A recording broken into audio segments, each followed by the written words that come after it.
인생의 홍해 앞에서라는 제목으로 하나님의 말씀을 증거하겠습니다. 얼마 전에 존경하는 선배 목사님을 오랜만에 만나는 일이 있었습니다. 자리에 앉아서 이런저런 얘기를 나누다가 몇 개월 전에 선배 목사님의 사모님이 뇌출혈로 쓰러지셨다는 근황을 알려주셨어요. 들어보니까 새벽에 사모님이 일어나기가 너무 힘들어해서 목사님 혼자 새벽 기도회를 가셨습니다.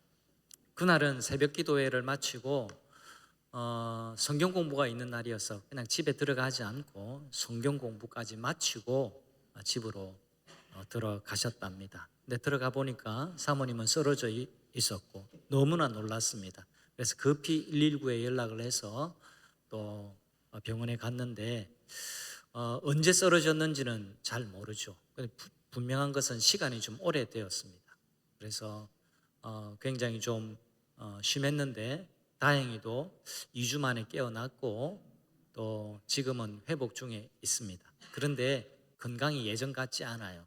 크게 이렇게 충격을 받았기 때문에 요양 등급도 받을 정도였습니다. 이제 매일 3시간 요양 보호사가 와서 봉사해 주는 그런 서비스도 받을 정도이니까 이 이야기를 들으면 어느 정도인지는 조금은 짐작이 가시리라고 생각을 합니다. 저도 그 소식을 의외의 소식이어서 깜짝 놀라면서 이런저런 얘기를 나누다가 저도 그 얘기를 듣고 10수년 전에 아내가 아팠던 그때를 떠올리고 또 그때 얘기를 선배 목사님에게 해 주었습니다. 목사님, 저도 그때 목사도 아플 수 있고 목사의 아내도 또 크게 아플 수 있구나라는 것을 받아들이는 것부터 했습니다. 그리고 하나님께 원망하지 않고 또 간절히 또 하나님 뜻을 구하는 그런 시간을 보냈습니다. 제가 그랬어요. 그 자리에서 선배 목사님이 웃으면서 공감과 함께 이런 얘기를 덧붙여 주었습니다. 네, 목사님 맞습니다. 교회를 다닌다고 병 안 걸리고 또 사고가 안 난다고 하면 예수 믿기가 얼마나 쉽겠어요. 아무나 다 예수 믿겠죠. 그런데 믿든 안 믿든 일어나는 일은 꼭 같습니다. 다만 그 일 앞에서 보이는 반응이 다를 뿐이지요. 누구나 다 어려운 일 겪습니다. 그 대화가 한동안 제 마음에 오래 머물렀습니다. 출애굽한 이스라엘 백성들이 홍해 앞에 섰던 그 이야기를 출애굽기 14장은 우리에게 전해주고 있습니다. 앞을 가로막은 홍해를 그냥 비켜서 가버린다고 그만이 아니었습니다. 좌우 양옆으로는 높은 산이 가로막고 있었고 뒤쪽으로는 애굽의 전차부대, 기마 부대가 이스라엘 백성들의 코앞까지 뒤쫓아왔습니다. 전후 좌우가 다 막힌 사면 초가의 상황이 바로 출애굽 14장의 상황입니다. 그런데 말입니다. 이 장면은 먼 옛날에 어떤 사건이 아닙니다. 오늘 우리 각자의 삶에서 반드시 찾아오는 순간이기도 합니다. 도무지 어찌할 수 없는 막다른 자리에 서 있는 우리 자신의 이야기이기도 하다라는 겁니다. 그런데 홍해 앞에 선 이스라엘 백성들의 이야기에서 중요한 사실 하나를 발견합니다. 바로 그 막다른 길, 사면 초가의 길, 홍해 앞에 세우신 분이 바로 하나님이시라는 점입니다. 오늘 본문에서 가장 먼저 눈에 띄는 것은요, 이스라엘 백성이 홍해 앞에 서게 된 이유입니다. 우리 1절, 2절 말씀 다시 한번 읽어보겠습니다. 여러분 성경 설교 시간에 읽을 때는 내용을 집중해서 보시고 같이 읽어보겠습니다. 같이 읽습니다. 여호와께서 모세에게 말씀하여 이르시되 이스라엘 자손에게 명령하여 바히히로답 곧 바알스본 맞은편 바닷가에 장막을 치게 하라. 여러분, 이 구절에서 중요한 것은 돌이켜라는 겁니다. 돌이켜. 돌아서서라는 말이죠. 자, 지도를 잠시 보여드리는데요.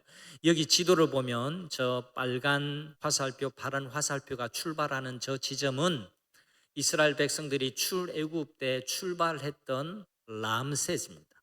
여러분, 람셋에서 가나안 땅으로 가기 쉬운 길, 편한 길, 그다음에 좋은 길은 해변을 따라 난 길이에요. 그런데 출애굽한 백성들이 간 길은 빨간색 화살표 쪽이 아니라 아래쪽 홍해, 이렇게 되어 있는 저 파란색 바다가 홍해거든요. 홍해 쪽으로 발걸음을 내디뎠습니다. 근데 중요한 것은 하나님이 돌이켜 홍해 쪽으로 이 백성들을 이끌어 가셨다라는 겁니다. 하나님은 해변에 좋은 길, 편한 길, 넓은 길로 인도해 가시지 않으셨습니다. 그러면 그 이유가 뭘까? 그 이유는 13장 17절에 나옵니다. 역시 같이 읽어보겠습니다. 블레셋 사람의 땅의 길은 해변길입니다. 가까울지라도 하나님이 그들을 그 길로 인도하지 아니하셨으니 이는 하나님이 말씀하시기를 이 백성이 전쟁을 하게 되면 마음을 돌이켜 애굽으로 돌아갈까 하셨음이라. 잘 보세요.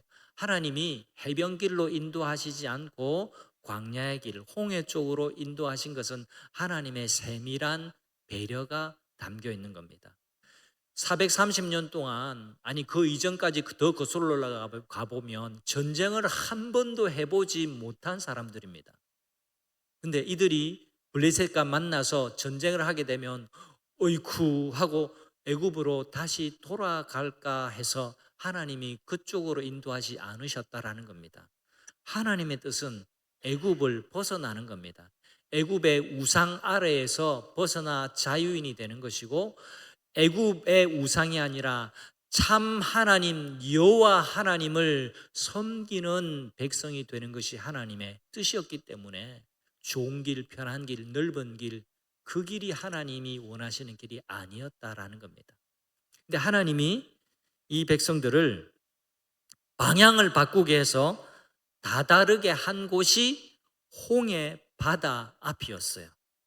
양옆은 험한 산지로 막힌 막다른 장소였습니다. 후퇴하거나 빠져나갈 통로가 없는 사면 초과의 자리였습니다. 소식을 들은 그 전에 그러면 하나님은 왜 이 길을 택하셨을까? 왜라는 질문이 떠오릅니다. 그 이유가 오늘 읽은 4절 말씀에 등장하는데요. 역시 4절도 같이 읽어보겠습니다. 하나님이 말씀하시는 겁니다. 내가 그와 온 군대로 말미암아 영광을 얻어 애굽 사람들이 나를 여호와인 줄 알게 하리라. 하나님만이 하실 수 있는 계획을 세우시고 이루실 준비를 하셨다라는 겁니다. 하나님 말씀입니다. 내가 그들 애굽 사람들로 하여금 내가 여호와인 줄 알게 하겠다. 앞으로 펼쳐질 이 홍해 사건을 통해서 하나님만이 온 세상에 참신이 되고 살아계신 능력의 하나님이라는 것을 온 세상 사람들이 다 알게 하겠다. 그 이유 때문에 하나님은 이스라엘 백성들을 이 막다른 길로 인도해 오신 겁니다.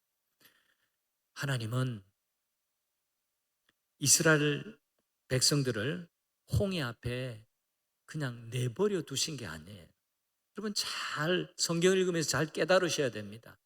어려움을 만날 때 있습니까? 하나님이 나를 내버려 두신 게 아니라는 것을 아셔야 합니다. 하나님은 항상 큰 그림을 그리세요.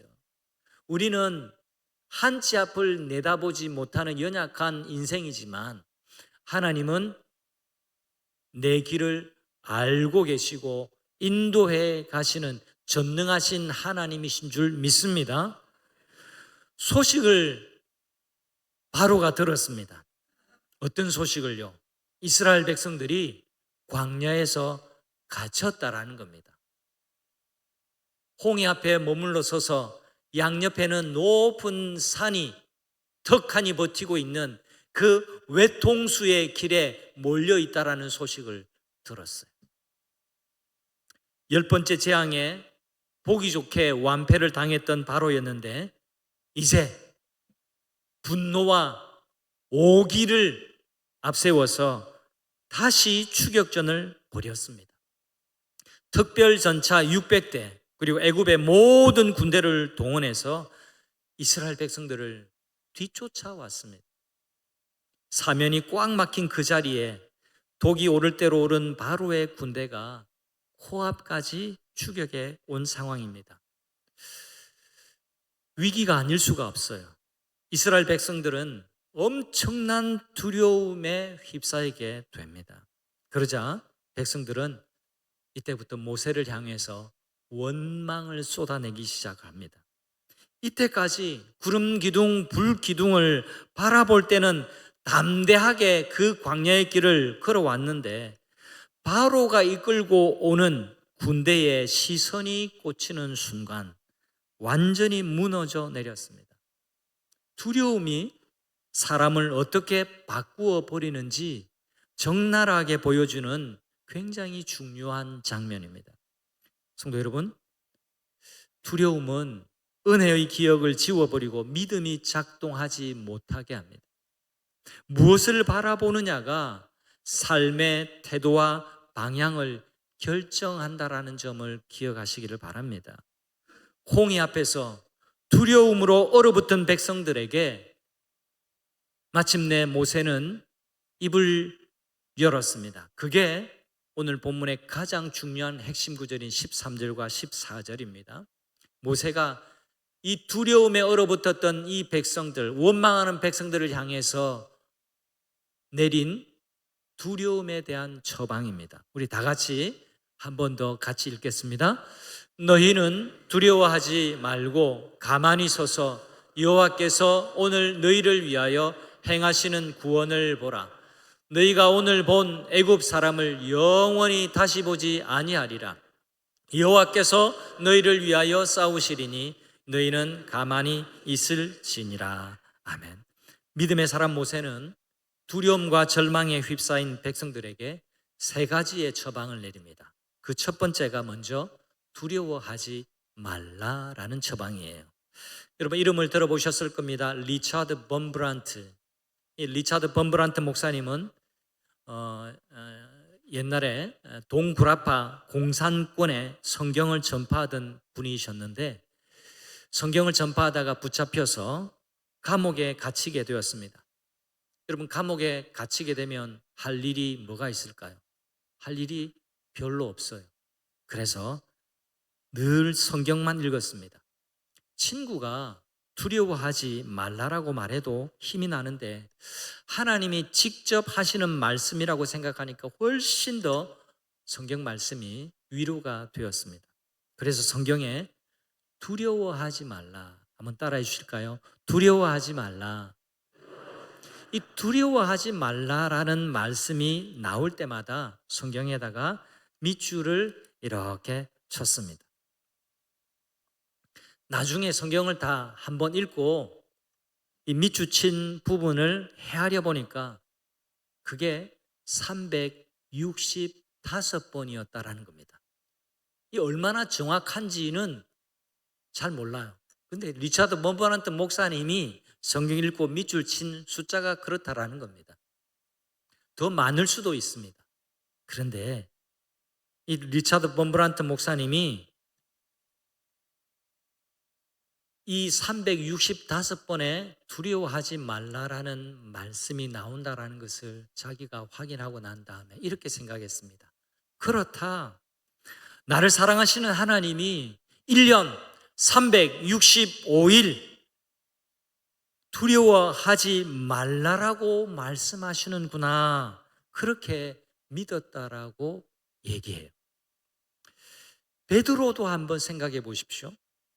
어느 날 베드로는 예수님과 함께 제자들과 같이 배를 타고 건너갔습니다.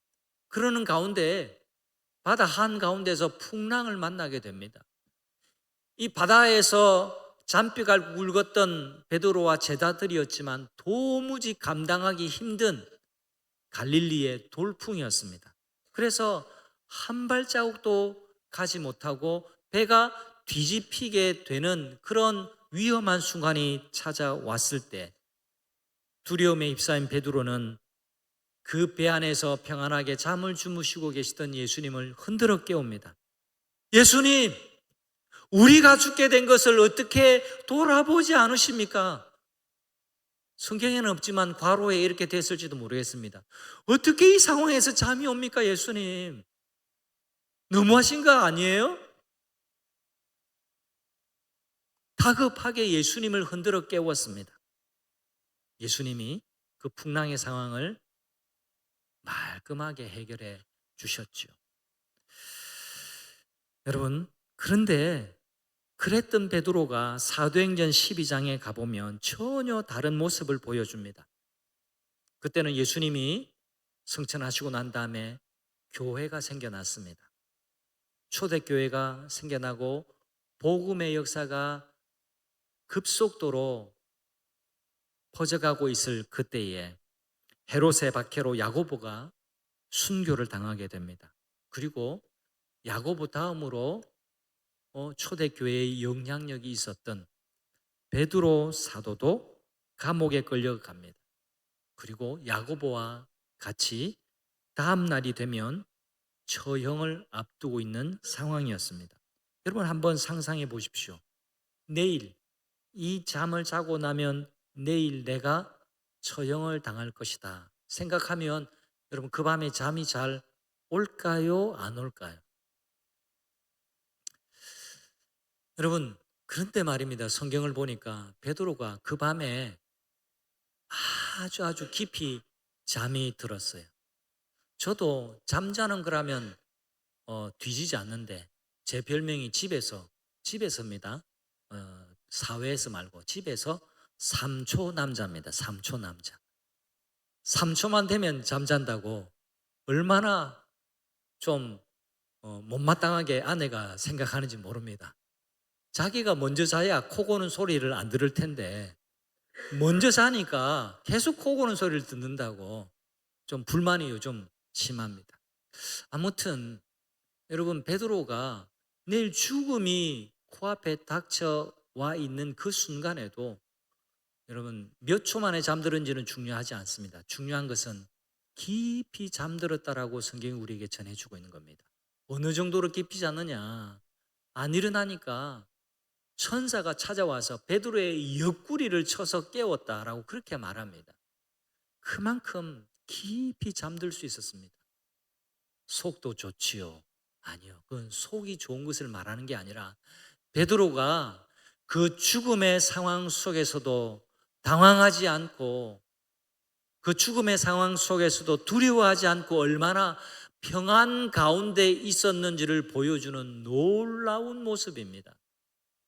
베드로가 이렇게 달라졌습니다. 죽음을 앞둔 사람인데 어떻게 이렇게 태어날 수 있을까요? 그 예전의 베드로가 아니었습니다. 그 이유가 어디에 있을까요? 부활의 주 예수님을, 그 복음의 능력을 그가 확신하고 붙들고 살았기 때문에 그랬습니다. 두려움을 이기는 것은 사람의 의지에서 나오는 것이 아닙니다. 내가 두려움을 이겨야지 굳게 결심한다고 그 두려움을 이길 수 있는 게 아니라는 겁니다. 하나님을 경험한 사람만이, 그 두려움보다 더 크신 하나님을 경험한 사람만이 인생의 홍해 앞에서 다르게 반응할 수 있습니다. 모세는 두 번째로 이렇게 처방해 줍니다. 가만히 서라. 가만히 서라고 말했습니다. 여기 가만히 서라는 말은 꼼짝 말고 움직이지 말라라는 그런 소극적인 의미가 아닙니다. 한번 따라해 주실까요? 흔들리지 말고 굳게 서라. 흔들리지 말라라는 거예요. 마음이 막 요동쳐서 이리저리 흔들리고 당황하고 그렇게 하지 말라라는 겁니다. 그게 가만히 서라라는 말씀의 의미입니다. 우리는 홍해가 순식간에 열렸다라고 생각하고 상상하지만 실제로는 그렇지 않습니다. 그런데 왜 홍해 바다가 순식간에 열렸다라고 생각하는가? 그건 영화가 그렇게 보여줬기 때문에 그렇습니다. 그런데 엄밀하게 정확하게 보면 그렇지 않습니다. 보실까요? 21절 말씀입니다. 함께 읽습니다. 모세가 바다 위로 손을 내밀매 여호와께서 큰 동풍이 밤새도록 바닷물을 물러가게 하시니 물이 갈라져 바다가 마른 땅이 된지라. 여기 쉽게 지나치면 안 되는 중요한 단어가 있습니다. 밤새도록, 밤이 새도록 동풍이, 이 동풍을 더 정확하게 히브리어를 번역하면 맹렬하고 강한 동풍이 밤새도록 불었다입니다. 자, 이 홍해 우편에는 제가 조금 전에 지도를 보여드렸습니다만 아라비아 사막이 있습니다. 오른쪽에 아라비아 사막에서부터 불어오는 뜨거운 열기의 동풍이 엄청나게 강한 바람으로 밤새도록 불어서 습기를 순식간에 빼앗아 버린 거예요. 이게 가능할까? 성경의 내용에 대해서 우리 과학자들이 많이 또 검토하고 연구한 자료들이 많이 있습니다. 이 홍해 사건, 이 밤새도록 바람이 불어서, 동풍이 불어서 바닷물을 몰아낸지라, 이 부분을 실제로 그럴 수 있을까 하고 연구하고 결과를 내놓았습니다. 독일과 러시아의 해양학자들의 연구에 따르면 초당 30m, 이 초당 30m는 우리 23년, 24년에 왔던 흰남도 카눈, 이 한반도에 밀어닥치는 태풍의 속도 정도입니다. 근데 거기는 습기를 많이, 비와 함께 오잖아요. 그런데 비와 습기를 싹 제거하고 뜨거운 열기를 실은 그 태풍의 바람이 분다 치면 홍해 바다가 그 길이, 그 부분이 마를 수 있다라고 그 연구 결과를 내놓았습니다. 자, 다시 본문의 이야기로 돌아가서 그 밤은 결코 편안한 밤이 아니었습니다. 뜨거운 동풍이 밤새도록 몰아쳤습니다. 모래가 섞인 열풍이 얼굴을 때리고 옷을 흩날리게 하는 고통스러운 밤이었습니다. 그런데 바로 그 고통스러운 바람이 홍해 바닥을 사막처럼 말려버리는 기적의 도구가 되었던 겁니다. 이스라엘을 힘들게 하던 그 바람이 동시에 이스라엘을 살리는 바람이 되었던 거예요. 하나님은 때때로 우리를 고통스럽게 하는 바로 그 무엇을 우리의 삶의 기적의 도구로 사용하신다는 것을 믿으시기를 바랍니다. 밤새도록 몰아치는 동풍이 고통이 아니라 구원의 준비였던 것처럼 지금 여러분의 삶에 몰아치는 시련의 바람도 하나님의 구원을 준비하는 과정일 수 있음을 마음을 열고 받아들이시기를 바랍니다. 그렇기 때문에 그 바람이, 내게 불어오는 동풍과도 같은 그 바람이 멈추기만을 바라지 마십시오. 그 바람 속에서 하나님이 무엇을 하고 계신지를 우리가 느껴야 합니다. 보아야 합니다. 깨달아야 합니다. 기적이 일어나기까지 그 밤을 견디는 시간, 그 시간 속에서 믿음이 증명됩니다. 세 번째 모세의 처방은 하나님의 구원을 보라입니다. 14절 말씀을 보실까요? 여호와께서 너희를 위하여 싸우시리니, 여호와께서 싸우신대요. 너희는 가만히 있을지어다. 여러분, 이 싸움은 이스라엘이 싸워야 할 싸움이 아니었습니다. 애초에 그런 싸움이었으면 이 길로 하나님이 인도해 오시지 않았습니다. 이스라엘이 이 상황에서 해야 할 일은 하나님이 하시는 일, 하나님이 이 전쟁에서 싸우시는 것을 지켜보는 것, 그것이 전부였습니다. 여기서 출애굽 당시 장면을 하나 더 보겠습니다. 8절의 말씀입니다. 같이 읽어볼까요? 여호와께서 애굽 왕 바로의 마음을 완악하게 하셨으므로 그가 이스라엘 자손의 뒤를 따르니 이스라엘 자손이 담대히 나갔음이더라. 이스라엘 자손이 출애굽할 때 그때 어떻게 나갔는지를 설명해 주는 부분이에요. 어떻게 나갔다고요? 담대히 나갔다. 여러분 성경을 펼치시면 저 담대히 나갔다라는 담대히라는 단어 옆에 1하고 괄호 번호가 있습니다. 그리고 아래쪽을 보시면 그 성경에 각 주에 히, 높은 손으로 되어 있는데 히라는 말은 히브리어로 제대로 번역하면 이라는 뜻이에요. 뭐라고요? 높은 손으로. 여러분 이기고 나올 때는 손을 들고 나오죠. 여러분 승리자들은 움츠리지 않습니다. 손을 들고 나온다. 이게 원문의 뜻이에요. 근데 여러분 이 해석 한 가지로만 하기에는 아깝습니다. 저는 이 말씀을 읽으면서 그림 하나를 더 그려보았습니다. 여러분 이길 때 승리자가 손을 들기도 하지만 이건 어린아이가 부모에게 안아달라고 할 때도 마찬가지예요. 오늘 우리 또 이쁜 아기 출산 소식을 듣고 우리 사무실에도 우리 이쁜 아기가 있는데요. 여러분 아기들 키워봐서 아시죠? 여러분 아기가 엄마 아빠한테 어떻게 달려옵니까? 그리고 도와달라고 할 때는 어떻게 합니까? 막 울고 싶을 때 애가 어떻게 합니까? 손을 높이 들고 울어요. 문제가 생겼을 때 팔짱 끼고 엄마 아빠 내가 얘기할 게 있는데요. 이렇게 하는 애기 보셨어요? 네. 왜 애기 안 키워본 것처럼 그렇게 계세요? 여러분 우리 다 애기 키워봐서 알잖아요.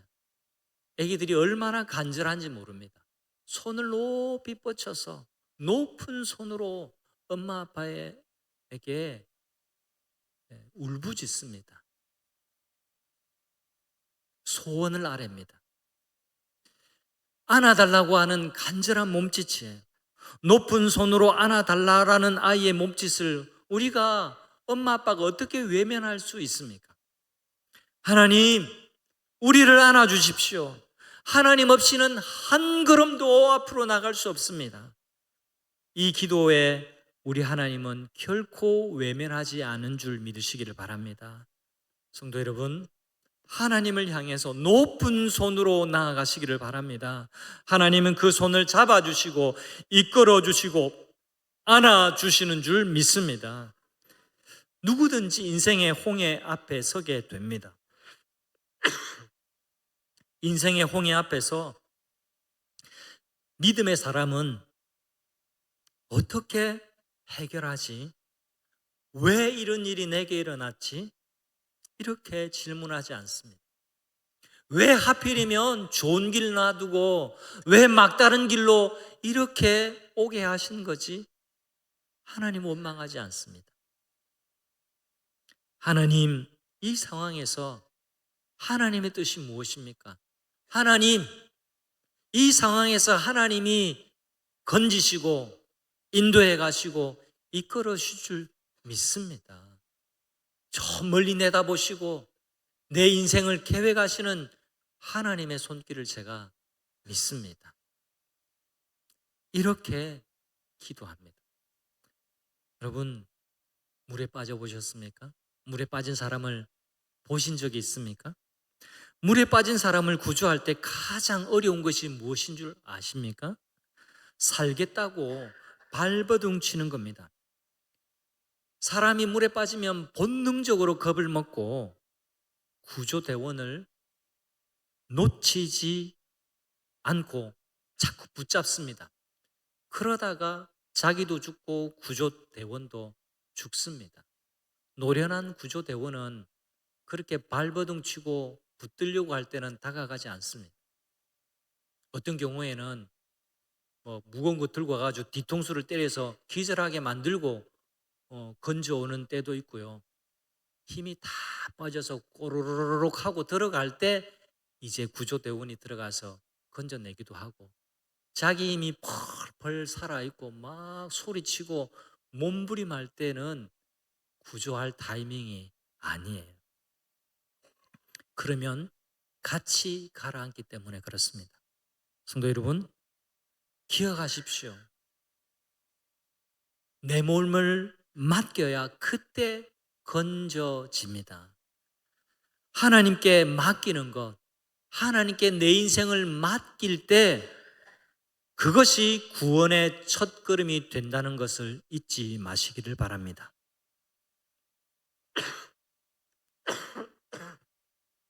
고린도전서 10장 1절 2절 말씀에 보면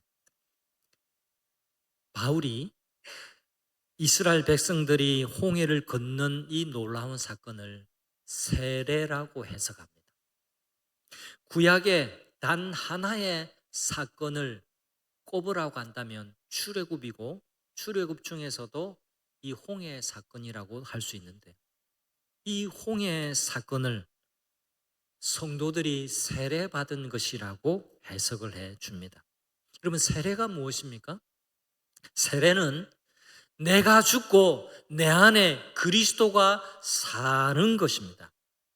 그렇다면 이스라엘이 홍해를 걷는 것은 무엇이 죽었다라는 겁니까?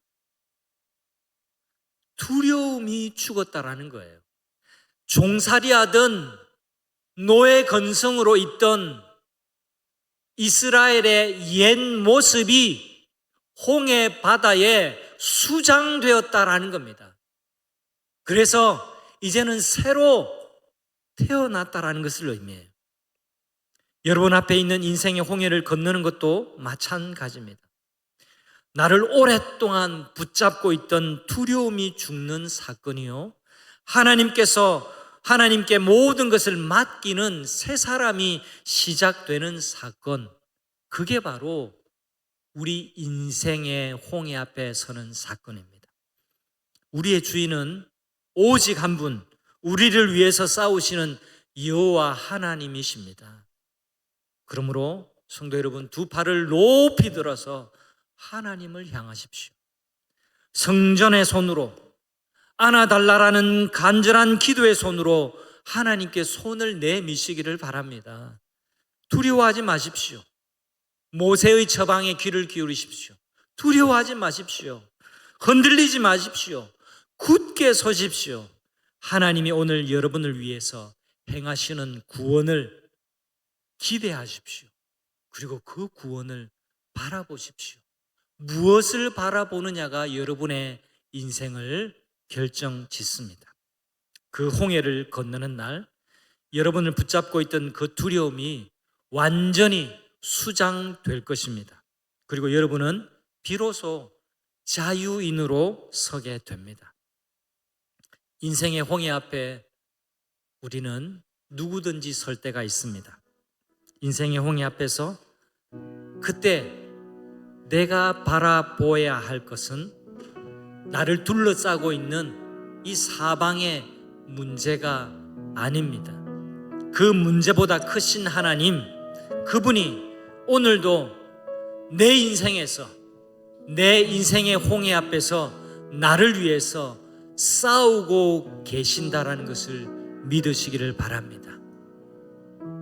그 하나님을 바라보시고 이 한 주간도 승리하시기를 바라고, 홍해 앞에 서 있는 그 자리에서 두려움을 떨치고 일어나고 높은 손으로 하나님을 향해서 부르짖고 승리하는 모든 성도님들이 되시기를 주님의 이름으로 축원합니다.